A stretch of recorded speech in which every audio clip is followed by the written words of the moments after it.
leading Holocaust scholars and human rights agencies call a genocide. You rejected them and continued arming Israel. This is your legacy. How do you justify to the countless Palestinians, including thousands of children that died, from your decisions? And just to share the point, I'm going to read off the names of children who died in Gaza due to the actions. So these are people who are 1 year old, killed before they could take their first steps. Ayla Ali Obeid, Salahuddin Abu Layla, Adam Warsh. Yeah, so I'm gonna skip him naming all the names, but this is just in the preamble to a question. Like, this is your legacy. Anyways, my question, and I'm gonna read off all these names, and then here we go. And how do you thousands and thousands of names? How do you reconcile with this, and how do you reconcile with your legacy? So, as we were talking about before, this is something that I grappled with and will continue to grapple with for as long as I can see into the future. Could we, should we have done things differently such that the suffering that people endured, the loss of the children that you just listed and so many others, could have been averted? And the short answer is maybe yes. You couldn't be, and I wouldn't. Maybe yes. I wouldn't be human if I didn't ask myself every day. Now, I think he is, incredibly angry at that reporter for asking that question. This is Blinken, right? Yeah, this is Blinken. He's the one who really lied every day about what Biden was doing. I love that reporter for asking that question. Every fucking reporter should ask questions like that. Like, frame it exactly the way it is. Don't try to be neutral. The era of Walter Cronkite is fucking over. Even that era was a false memory. It was never neutral. It was always framed in whatever capitalist way that the news is going to be framed anyway. But I thought about you when I played that clip yesterday. I was like, oh, that's like Deter off screen being like, by the way, this is your fucking legacy, cunt. What do you feel about this? How do you sleep at night? Yeah, that's quite the location, too. I almost went to Harvard Kennedy School of Government and decided to go to UCLA Film School instead. But it's a pretty prestigious place, so that he would get that kind of question there. I mean, I don't know. The reading of the names was a little much for me, but sure. Other than that, like, but it's effective respect someone going after Blinken because he was complicit in a lot of shit. And we can't let people forget these names because people like Mitch McConnell or who was the one like Reince Priebus. These are names who like you hate, and then they leave government, and then you never think about them again, and they get to live their lives in peace. Right. Having all the money and the riches that they stole from America. This time. Not this fucking time. People remember cinema. People remember Mansion. No. So do you remember in the Iraq War, they had a deck of cards with all of the all of the leadership? Oh, no, I don't. Iraq military and government. So I think we should do the same thing with MAGA trash. We have a deck of cards. And we have a face and a name and like a little bit of information about them on every card. And dude, if this space ever makes merch for like $1 and like the money goes to charity or something. That's a genius idea. Yeah, I mean the real dream would be an app where every business in every major city takes a picture of you before they let you into their establishment. And it confirms whether or not you're MAGA. I mean, I don't like the surveillance aspect of that because it's inevitably going to be used for, But it could be user populated. It could be a user reported thing where someone. If it was a group, it was like, hey, like APAC tracker or something. Hey, this person is MAGA. Just so you know, it would start from the top. It would start from the top down. It would start with all MAGA politicians and then build out from there. But that's cool. That's but I think. When I saw Hassan on the I've Had It podcast, there was a moment where they agreed, and it was like kind of casually, but I think it's an important point that there does need to be punishment for MAGA. Oh, yes. Like, we cannot just let this go and turn the other cheek and be all because then Christian about it. we see what happens. They plan and they connive and they go again. They attack. Yeah, they're they coming again. And that's my message to people who are trying to recruit triple Trumpers to cross the aisle. And it's like, yeah, okay, do that, but just remember, on election day, that veil is closed. Yeah. And you don't know what they're going to do. Only they know what they're going to do.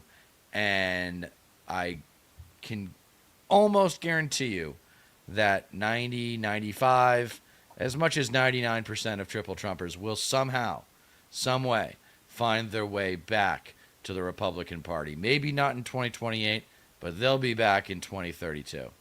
Yeah. Yeah. So don't waste your time on them. Get out Gen Z, get out millennials, and try to convert Gen Xers. Everybody older. Oh, did I tell you about this statistic about wealth, the wealth gap, this generational wealth gap? Have I talked to you about this? I think maybe last week. Yeah. Okay. Well, the long and short of it is that 9% of all wealth is owned by people aged 18 to 45. The rest of it is older. Is Gen Xers, boomers, and silent generation. Crazy. 9%. So there was some goings on at the Supreme Court today. Yeah. And about Trump showed up, right? Birthright citizenship. Right. And I think they lost this. I think this is the one that Trump showed up for. Yeah. But this is the lawyer making the argument, and I just want to play these two clips. So this is him saying, they're talking about birthright citizenship here. Their interpretation has made a mess of the provision. Well, it certainly wasn't a problem in the 19th century. No, but of course, we're in a new world now, as Justice Alito pointed out to, where 8 billion people are one plane ride away from having a child who's a U.S. citizen. Well, it's a new world. It's the same Constitution. It is, and as Justice Scalia said, I think in the case that Justice Alito was referring to, you've got a constitutional provision that addresses certain evils, and it should be extended to reasonably comparable evils. He said that about statutory interpretation. I think the same principle applies here, and I think we quote that in our... So he's saying when the Constitution was written, there were no planes. Right. But now there's planes, so 8 billion people have access to planes and money for tickets and can fly to America, give birth, and be American citizens, because that's the logical thing that would happen. Right? It's not xenophobic and paranoid and fucking crazy at all. And here's Gorsuch. We've had planes for about 100 years now. Yeah. Oh, and have we had an influx of about a couple billion people in this last 100 years? No. Surprise. Look how surprised my face is. This is Neil Gorsuch asking this dude about Native Americans and if they would have birthright citizenship. Do you think Native Americans today are birthright citizens under your test and under your friend's test? I think so. I mean, obviously, they've been granted citizenship by statute. Put aside the statute. Do you think they're birthright citizens? No, I think the clear understanding that everybody agrees in the congressional debates is that the children of tribal Indians are not birthright citizens. I understand that's what they said, but your test is the domicile of the parents, and that would be the test you'd have us apply today, right? Yes. So if a tribal Indian, for example, gives up allegiance to... Born today, birthright citizens. I think so on our test. Yeah, if they're lawfully domiciled here. Okay. I'm not sure. I have to think that through, but that's my reaction. I'll take the yes. That's all right. Yeah. So, again, they're not sending their best. Native Americans today are they're not sending their best. Fucking yes. Yeah. And it does make me laugh thinking, because again, I guess that Trump was there, like watching this happen, and then walked out when they all decided against him, which is again hilarious that he picked most of these judges, or at least is happy with most of them. Well, they're still committed to the text. The text still binds them. The other day, there was a trans thing that happened. I think it was the day of trans visibility. and they were like, "Yeah, we're gonna allow conversion therapy." So it was a decision to ban conversion therapy, and they voted against it, or decided against it, because they don't vote because they're not a democratic institution. And also, Jackson was the only person who dissented. Sotomayor and Kagan also went with them on the we're not going to ban conversion therapy, which tells me our next president needs to expand the court and get rid of those fucks. And just pack the court with everyone who protested for Palestine on college campuses, the youngest judges you can find who are going to live forever. Because it's bullshit. It's stupid. We know that we need to expand the court. Right wingers doing stupid right wing shit is what I wanted to highlight, and I wanted to transition into talking to right wingers. I don't know if you're familiar with Joe Budden or his podcast. No. Okay, Joe Budden I didn't know he was a rapper at all. I just knew he had a podcast for the last couple of years. But he was a rapper. He's part of Slaughterhouse, which is under the Shady Aftermath label. But he's been doing podcasting now for, I don't know, like 10 years. And he's like one of the biggest in the rapper urban culture space. Like right up there with Breakfast Club. So Mark Lamont Hill, who I know you're familiar with, has now joined that. I think in an effort to try and, again, why do you go on any possibly adversarial podcast or platform at all? It's to talk to the audience, get through to the audience. So he's on there doing the Lord's work, hanging out with idiots. And they're not necessarily right wing, but they're just like ignorant. This is a great podcast. It's a Potty Mouth podcast. They're about to play the clip. And the clip is blurred because Joe Budden apparently DMCA's everybody. So we're going to avoid that by watching it through their podcast. This is the conversation. Just listen to the audio and how stupid. I'll even put the cap deeper into this conversation. Yeah. Let's establish this part of the conversation. Yeah. Clowning a dude for being feminist is like clowning a white person for being anti-racist. I just think it's a crazy take. You think women should be feminists? No, it's just a label that is more aligned with the women. That's all. It's right, because we live in a society that doesn't support women. Words mean things. I'm just saying, if you're a feminist, like, if it's like what's a feminist? A person that supports women's rights. It's just a label. We need to rebrand the term for men. That's all. I don't know what it looks like, but maybe it needs a rebrand. Why? Why not? Because it shouldn't be. Because it needs to support women's rights. Because it has the word feminine. I came to. All right, so it was quick, but essentially what was happening was Mark Lamont Hill was saying like, I'm a feminist and whatever, and the other guys were like, we need a different word for, like, I support women's rights, but I don't want to be called a feminist because it has the word feminine in it. And Mark's brain is breaking trying to explain to them, like, it's just language, dude. Like, it doesn't. We're not calling you gay. We're not calling you a woman. We're saying you support women's rights, and they just feel uncomfortable. This is as intellectual as like Andrew Schultz or Joe Rogan or Theo Vaughn or whatever. You need a Mark Lamont Hill to like explain. Now, Joe Budden also didn't help by kind of just like, he just likes to stoke arguments and just like feed into it, or will distract and be like, all right, we're going to commercial. Fuck this is boring. I don't want to hear this. But again, Mark Lamont doing the Lord's work, trying to get through to the audience that the person he's talking to, B. Dot, I think his name is an idiot. And he's not calling him an idiot, but he's just explaining what the word means and highlighting that his B. Dot's problem with it is superficial and is just stupid.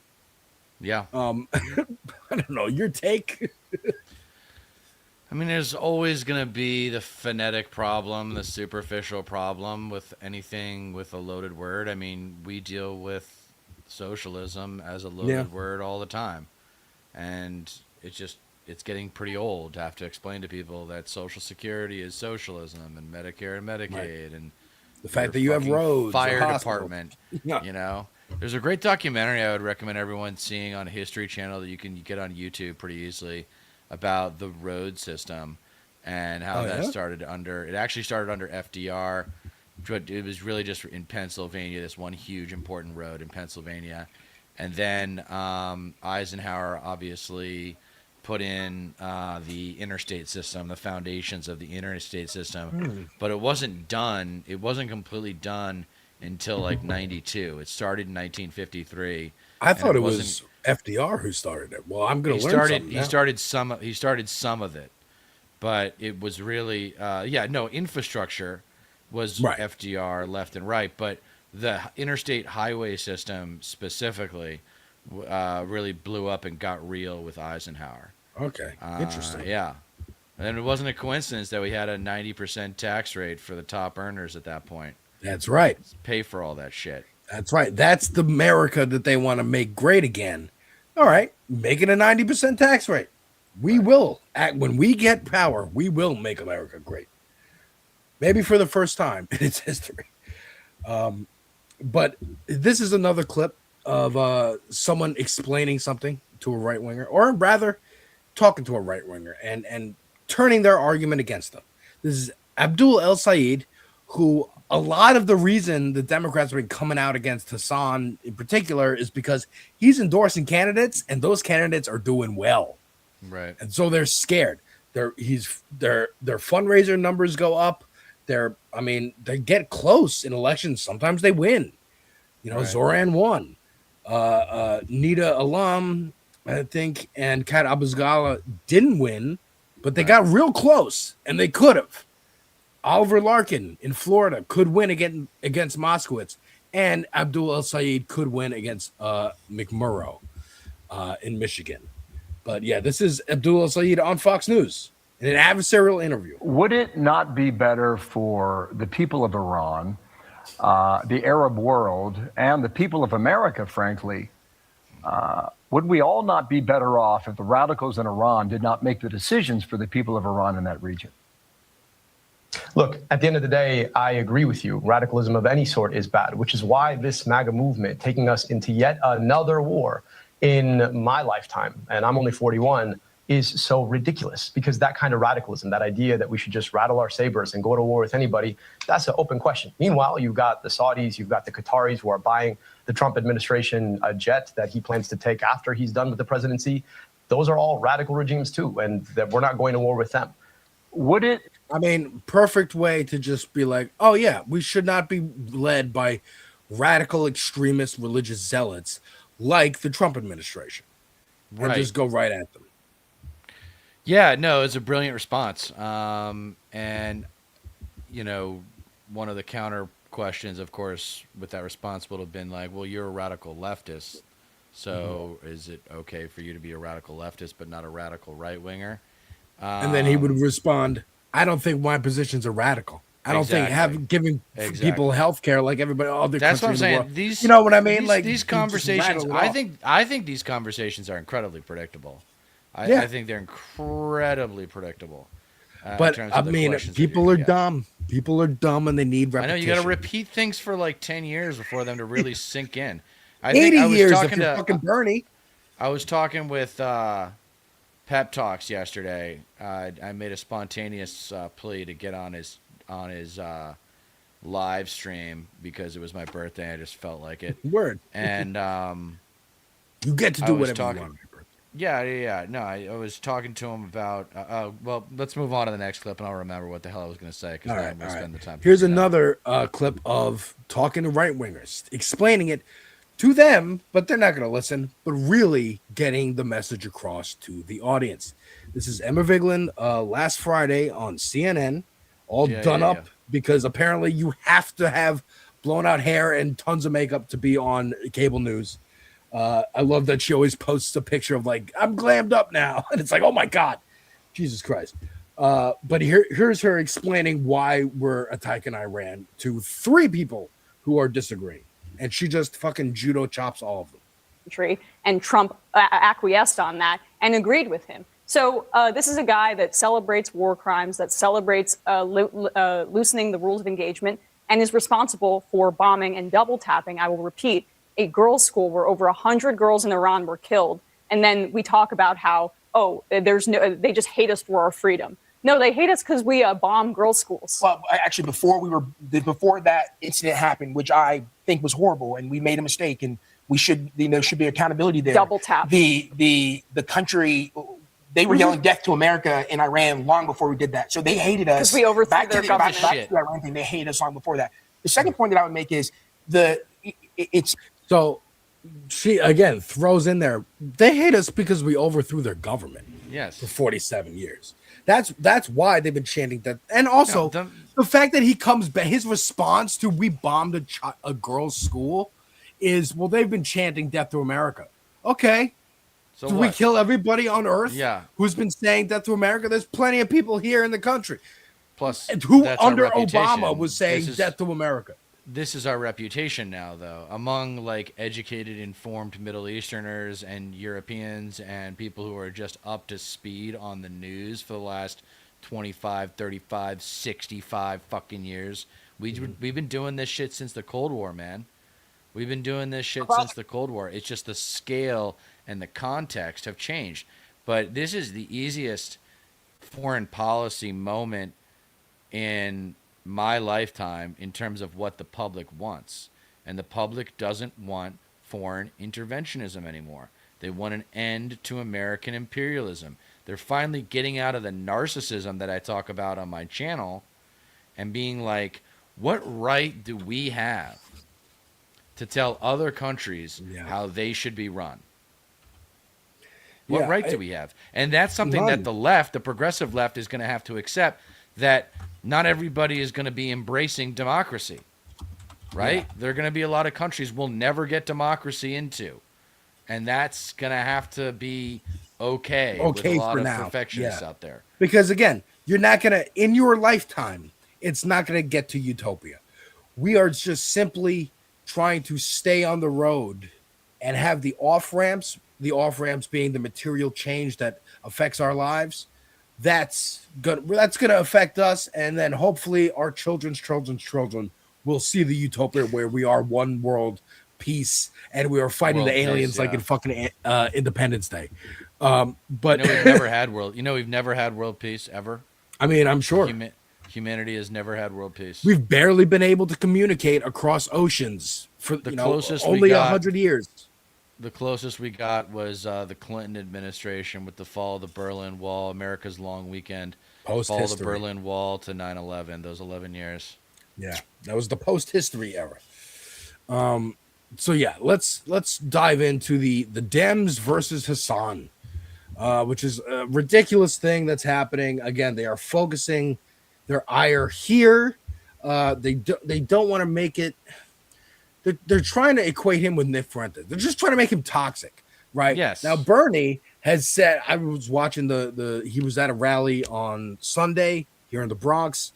I was watching it on the live stream, and he said, yeah, sometimes I went on Joe Rogan's podcast in like 2018 or 19, and I got hell for it. But then what happens after 2024? The Dems say we need a Joe Rogan of the left. And here comes this guy, and they go, not this guy. This is Jake Tapper. Now, Third Way has written an op-ed in Wall Street Journal saying stay away from him or else we'll spend money against you and try to connect you to him. And we only know two quotes. He said, America deserved 9/11 and other controversial things. That's it. And then if you watch the actual clip, he's just talking about blowback. Of course, 9/11 was going to happen. You sold weapons to these people and then you fucked them over, you lunatics, Reagan. But yes, this is Jake Tapper. We're not going to play the whole clip. It's 8 minutes. I've never watched it. I just wanted to see what he had to say about it. Here we go. Our politics lead now. Now, Hassan Piker might not be a household name, at least among adults, but ask your kids. His new role as a midterm surrogate for some Democrats is proof that his political influence is expanding far beyond the streaming platform Twitch, where he has taken up residence. He is, without question, an online influencer with nearly 3 million followers. His rise as a prominent voice on the left is now driving a wedge between Democrats, and for good reason. Hassan Piker's past and present is checkered with controversial, if not outrageous, if not bigoted state comments like this one. America deserved 9/11, dude. It. I'm saying it. We totally on our call, dude. Holy shit. The ultra-Orthodox Jews leaving Israel, hilarious. Okay? If they serve in the military and then they get their untrained, inbred asses shipped into southern Lebanon, again, very funny. It's Hassan Piker. So that's, again, those are the two clips that he said inbred and he said American doesn't have line. Now, if you expand that context, he's talking about inbred. He talks inbred when he talks about like hicks and dumbasses, the white trash fascists is what he means by inbred. And for a group that is, not all Israelis, not all Jews, obviously, but a group who is so focused on racial and ethnic purity, there's gonna be some fucking inbreeding, dude. Like in any group, we talk about our own. If you don't find like that joke about the Sephardic Jews, like it's a specific clan within a clan, right? So of course, if you're obligated to marry someone in that clan, there's gonna end up being some recessive genes that overlap. And let's keep going with this a little bit. I just find it funny. This is, dude, I swear to God, you were there. This is just like Mortal Kombat. This is just like GTA. It's just like Eminem. We're gonna talk about it on the news and make the parents, what are you watching, kids? You're not allowed to watch this. And what are the kids gonna do? They're gonna want to watch it more. They might not have even been interested. They might not know who he is. But the parents are like, are you watching Hassan? And they're like, no. They're like, well, okay, good. Well, you're not allowed to. All right, well, then now I want to know who he is. Yeah, now I want to know more. It's just going to make his megaphone bigger. Calling Orthodox Jews inbred. Piker has also posted comments such as these, where he unequivocally sides with Hamas, calling them the lesser of two Israels compared to the lesser of two evils compared to the government of Israel. Piker has since apologized for his comments on 9/11, but he stood by the rest. He's accusing others of taking him out of context. In a Wall Street Journal op-ed, the leaders of the Democratic think tank Third Way write, quote, Mr. Piker is anti-American, anti-women, anti-Western, and anti-Semitic. No Democrat should engage with him. All should seek to push him to the fringe where he belongs, unquote. Woke 2.0 is here. All these fucks can go fuck themselves. It's not going to work. It's not going to work. This is a letter. This is a letter written by the Democratic County Committee chairs of Westchester, Rockland, Putnam, and Dutchess County. That's upstate New York. Now, my wife would argue it's not upstate. It's just, Yonkers area. We have been having this debate since we met, and I call anything outside of the city upstate. But this is Mike Lawler's district, and Mike Lawler is a Democrat who mostly appears on Fox News. So you can kind of get the idea of where he's coming from. Super Zionist, and this candidate, Effie Phillips Stately, is running a primary against him. She showed up on his show. They put out this statement saying, we condemn, we the chairs condemn, stand united and strong in an unequivocal opposition to the normalization of anti-Semitic, racist, and misogynistic rhetoric. We must speak up now to express deep disappointment by the appearance of this afternoon, this candidate, Effie, on Hassan Piker's Twitch stream. Her decision represents a dangerous and unacceptable step towards legitimizing rhetoric that has no place in this district, in mainstream democratic politics, or in any serious political discourse. Again, the same party who has been pining for a year and a half for a Joe Rogan of the left is mad at the Joe Rogan of the left. And also, Joe Rogan, period. Well, because we need a Joe Rogan of the left. Well, he's misogynistic. He's a fucking racist. He talk again with jokes and whatnot. Hassan doesn't even make those kind of jokes, really. No. It's just a flashpoint to be like, hey, this is a line in the sand. Don't go on his show. Well, reduce it's also, his power. Okay, so the Joe Rogan of the left thing is stupid because Hassan doesn't really make interviewing other people a big part of his show. Right. He's usually just gaming and like reacting to shit. Yeah. So that's number one. Number two is I wonder how much more shit he's getting simply because of his first name being like from Muslim? Yes, the Arab part of the world. Definitely. That's number two. And number three, I think like there's a concerted effort here, and Zionism has a huge presence in Hollywood and always has, and it's only become more explicit with the Ellison family now. But Zionism also has a very strong presence in media and in finance and certain, but not as much in finance as you would think. But for media for sure. And there is definitely a concerted effort to make an example of Hassan, because he has done, I think, the best he can to qualify his statements that come across as controversial. But I got news for those people out there who are kidding themselves about what's happening with Zionism. Anti-Semitism, remember how everyone got black fatigue at some point and decided that America isn't racist and we just don't want to hear it anymore? Yeah. Same thing's going to happen with anti-Semitism. Yeah. We're sick of hearing it. Which is a problem, because that is real. Again, real.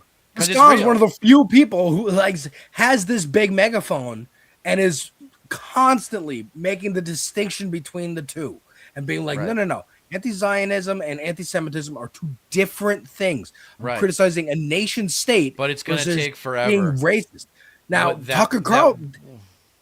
I'm sorry. I was just going to say that one intellectual distinction of Judaism is not Zionism. You know what I mean? That one distinction is going to take 3 years until we have a new president to really get where. And that's what I was telling. That's what I forgot to say earlier. What I realized when I was talking to Pep Talks yesterday was our community, like this space community, the progressive YouTubers out there, we're 2 to 3 years ahead of the game. Yeah. I mean, even with predictions and stuff. So, and that means that America is usually at least 3 years behind us, if not 6 years behind us. Definitely more. But yeah, I remember, again, I've talked about it before. I was invited, I was offered the opportunity to go on a birthright trip to Israel in high school. Right. And, you didn't do it? No, I didn't do it because I didn't know anything about the situation of what Israel had been doing to Palestine. I did not know that. Right. I just knew that we were at war in the Middle East, in Afghanistan, and in 2 different countries. And I did not. I'm an American. Yeah. I'm not good at geography. I'm just it's all relatively in the same area. I don't want to go to a war zone. Yeah, you missed out on that. My buddy who was going, and he was like, "Dude, Israel's going to be great. It's going to be fun. Don't worry. You don't have to. It's not a war zone, number one." And I'm like, "It's surrounded by countries who hate it." That's what I knew. And he's like, "But don't worry. We're going to have the army with us to protect us." And I'm like, if we need the army with us, that tells me I'm not safe. Right. Just like we're seeing now with the National Guard walking around DC, it makes you feel not safe to see fucking soldiers walking around. And also, don't worry about rockets. We have the Iron Dome. If you need an Iron Dome, right, you're in a probably not safe. Well, the funny thing, I'm sorry. The interesting, no, it's fine. The counterintuitive long-term consequence of the Iron Dome is that it has emboldened the Israeli military to do whatever the hell it wants, because the area that matters most to them is protected. Are we going with Hassan in New York here with the yes, fun, but fun what I wanted to get to was they were saying my classmate, and also other people have said it too throughout my life. That's why I always say I'm white and black and Christian and Jewish, to separate the religion from the ethnicity. Right. Because people are saying well, but Israel's fully your people. And I'm like, I'm not Israeli. And they're like, well, you're Jewish. I'm like, okay, but so can anybody. Anybody can be Jewish. My wife has the same perspective. And I, to the point where, when it happened to me when I was younger, I'm like, I would ask my mom, I'm like, are we Israelis? Is that Jewish? And they're like, she's like, no. But I'm getting told conflicting things from teachers and friends and classmates and other people's parents and stuff. It is confusing Now, thankfully, I was not brought up like in temple or in a church where I would have that shit like hammered into my brain.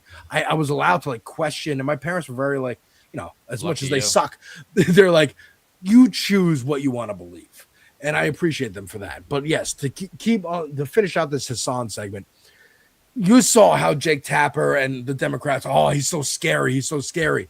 Here's him in Times Square at the No Kings protest, talking to a CNN reporter, and let's just see what happens. The most recent sort of conversation, debate about you.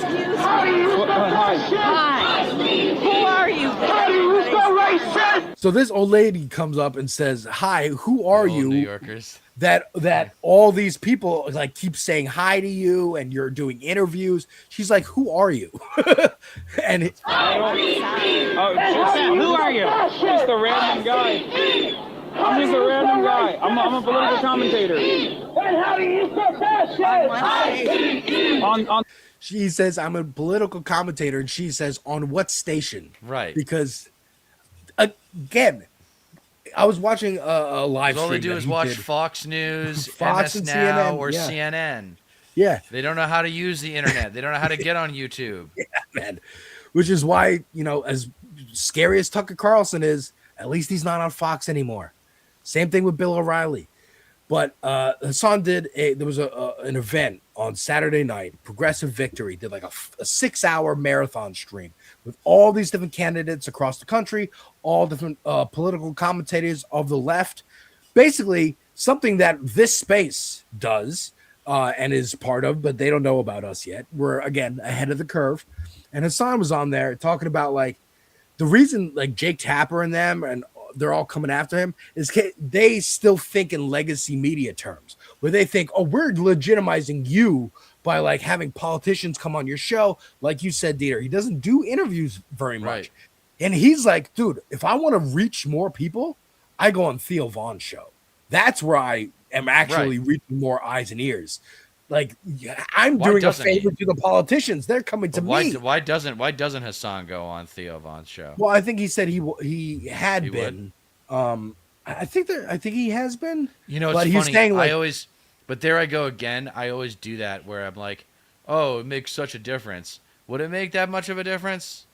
I mean, it would make an incremental difference. And again, repetition and consistency. If he kept going on, real that's test, why I think they're like. Just because I'm older than you, the real test is going to be like, what do Democrats do with this power that they're about to get in the midterms, and then more importantly, when they get the presidency in both houses in 2028. Yeah, that's going to be like, what do they do? Because otherwise, the Latinos and the Gen Z voters are bailing. Yeah, like they've made it very clear that they're willing to vote Republican. Well, we're going to get regardless to of its history. Some Zoran flexing his muscles a little bit after this, but I just want to finish out this clip. Yeah, let's do it. The website you're on it now too. Oh, okay. You're also at CNN.com. And you're also on CNN. Love you too. Thank you for being here. Why did you show up today? Why did you come here today? Because I think he's a prick. Okay. Do you think that the Democratic Party meeting the moment? No. I was about to ask the same question. You don't think so? The Democratic Party is meeting the moment? Yeah. No. How do you like Zoran Mamdani? I love him. That's awesome. Hell yeah. Nice to meet you. Okay. Now we have an anchor with Zoran. Okay. Okay. Nice to meet you. Thank you. Okay, never mind. I did want to. Can I take a picture of my? But that I think, and again, he was speaking at this Progressive Victory thing that I was watching, and he said like a lot going out to the No Kings thing. Yes, there's the criticism from us on the left of like this is a parade, this is a scheduled get out your anger event from 2 to 4, and then you go home, and then we don't do anything as elected Democrats. You're right, like we got to see how they govern. But what Hassan was saying is like there's a lot of people like that lady who don't know exactly what their demands are or like they know something's wrong. They know something's wrong, that we're in dire straits. We need help. They just don't know how to vocalize what kind of help we need. And that's our job. That's our job, is to be like, what you need is fucking healthcare, housing, food, all these things. for free. And like, we also need these war criminals to be locked up. We need no more wars. We need prison abolition all these things. Did I give you the 5 fingers for clean hands? No, what's that? Okay, so it's 2 fists, right? You got 5 fingers, 2 fists. First fist, conservative fist, gonna destroy some shit. Abolish ICE, abolish APAC, which should lead us into really serious campaign finance reform, prosecute MAGA, pack the court and impeach Trump justices, and then tax the rich. That's the 5 negative things, and that's why it's the right hand. 5 left hand, all right? Medicare for all, or something better. Raise the minimum wage. Debt cancellation, which stay on the edge of your seat for that, because I got a lot of solutions for that one.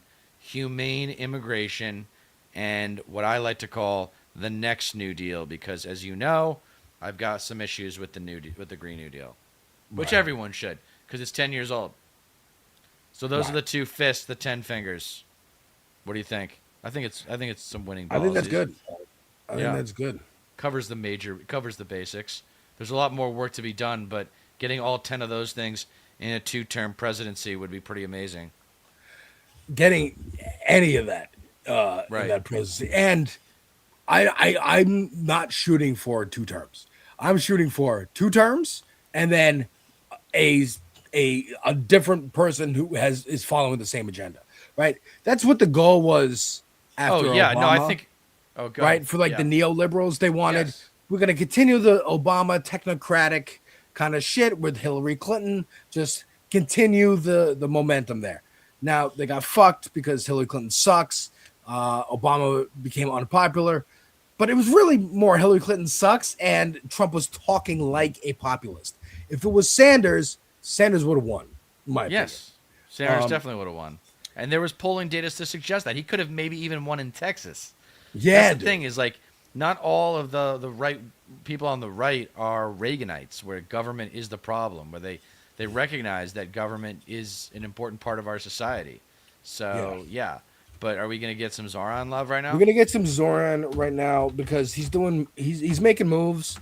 We're in this budget fight. We're trying to tax the rich, and the speaker of the city council.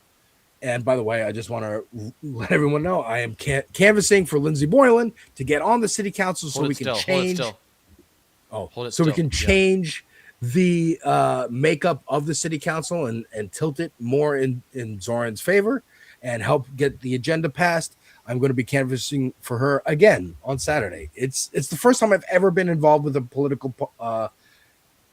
movement at all. Good. And I'm having fun. I'm learning. And I got to meet Jamal Bowman last Saturday. Asked him for an interview. We'll see if that happens. Nice. But this is Zoran flexing a little bit and saying, okay, the speaker of the city council just put out her budget.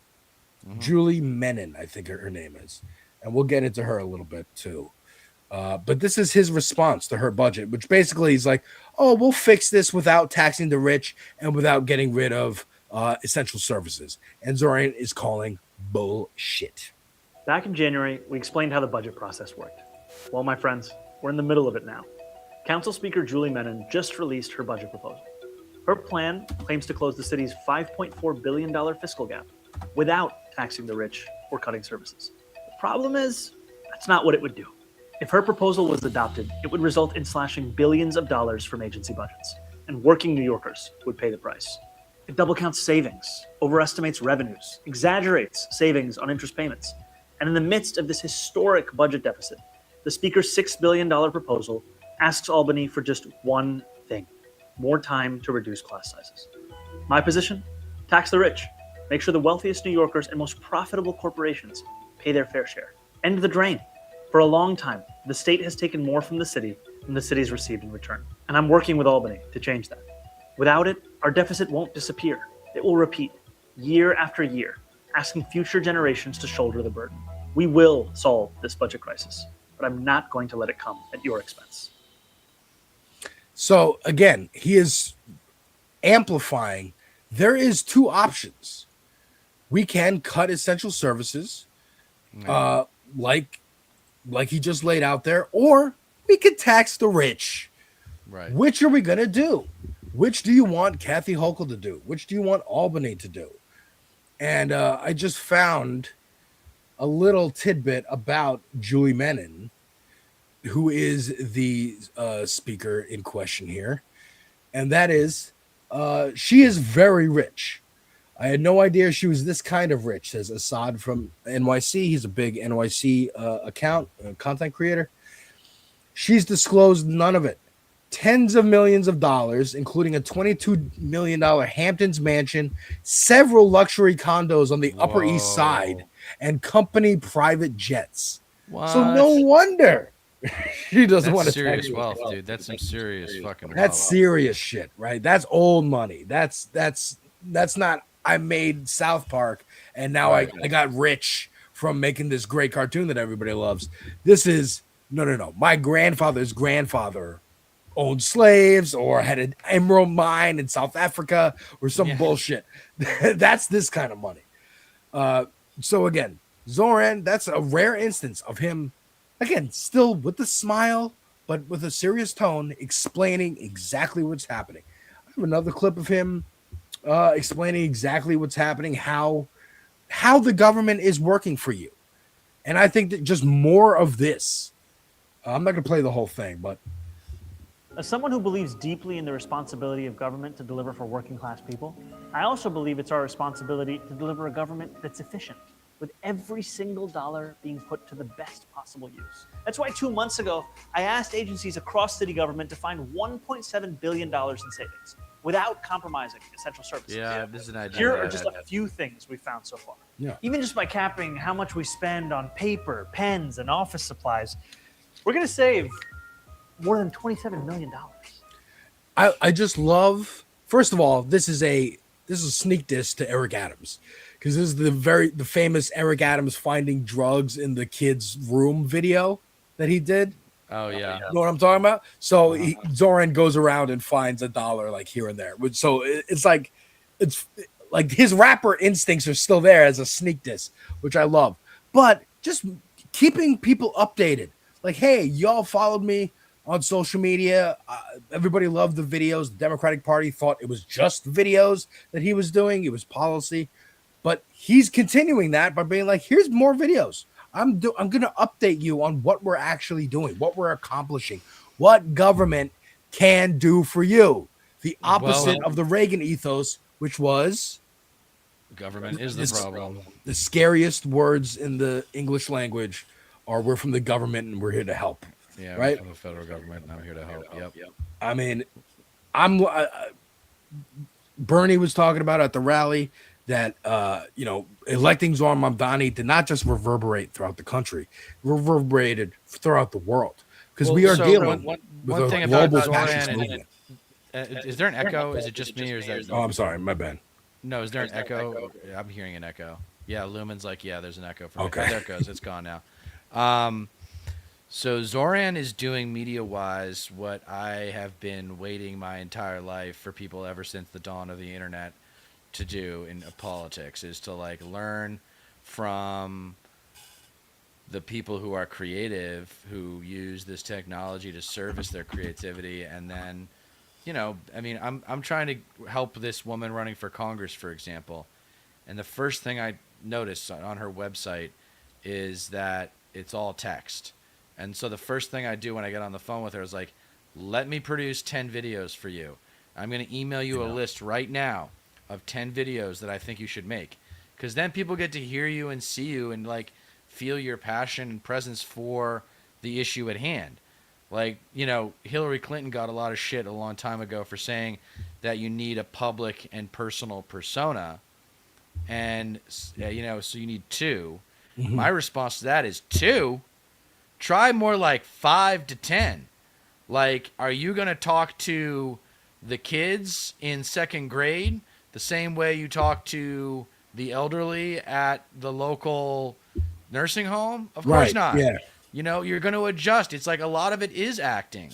Yeah. So it's cool. When you that go on a Zoran's radio got show with that black vibe. people, you put hot sauce in your purse. Oh my God, so insulting. You know, it's funny. If I ever got to ask that question, I would talk about how I used to love Family Matters when I was a kid. Family Matters is the best. Fresh Prince of Bel-Air, and there was another one too. Keenan and Kel? Hanging with Mr. Cooper. Dude. Oh, dude, I love hanging with Mr. Cooper. Hanging with Mr. Cooper. Dude, yeah. I saw him live 2 years ago. I went to a Cat Williams show with my friend, and he was there. I was like, oh my God, Mark. Yeah, hanging Holy with Mr. shit. Cooper. I liked him a lot. And that Dude, he was smoking great. hot chick who was in it, that babe Rachel Oh, yeah, something. yeah. Yeah, I think she was on The Apprentice, actually. She was on The Celebrity Apprentice. Really? Wow. Yeah, she got second place, I think. Anyway, guys, Lumen Cast is up next. Folks. And Alex, thank you for joining me. Any final parting words before I give my sign off? Definitely do check out my Supergirl reaction, trailer reaction. Check out my Daredevil season 2, episode 1 review. I will be reviewing the whole season when it's over, but I just watched the 2 episodes that came out last night, this morning. They are consistently just fucking up the cops and ICE in this show. I love it. I can't believe Disney allowed it. I'm excited, and I will be streaming this weekend some more Crimson Desert. I can't get enough. Head over to my channel in an hour, guys, after Lumen's done. If you want to see me and StatPat, Stateless Patriot, react to Trump's announcement tonight, we'll be live stream reacting to that. Until next time, don't forget, you don't get change in America by asking nicely. Hell yeah, folks.